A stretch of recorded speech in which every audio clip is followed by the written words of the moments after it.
What is up guys, no? Sa isa sa pag-adjust ko dito sa pag-drive ng big bike ay palagi siyang may cold start. Yan.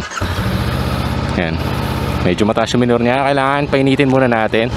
At least nasa 1/4 yung temperature niya. So ganyan guys, palagi ganyan yung scenario natin pag mag big bike, na kailangan mainit mo ng engine bago ka lumarga guys.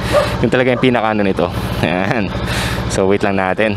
Ayan guys, pag napansin yung minor niya medyo bumaba na, it's time to go. So isa yan sa mga naging adjustment ko na big bike user na ngayon. Kaya kung tatanungin niyo ako guys na mas okay bang painitin muna natin yung ating motor bago tayo umalis. Syempre guys, kahit at least 1 minute lang, no, para yung pinaka oil ay umikot. At syempre yung engine natin hindi siya masyadong tawag dito, gulat.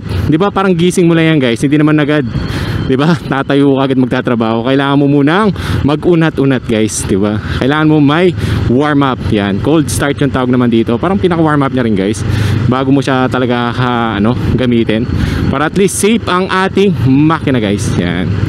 So, pwede ka na ulit romatsyada niyan. Basta makuha niya yung tamang init ng engine niya.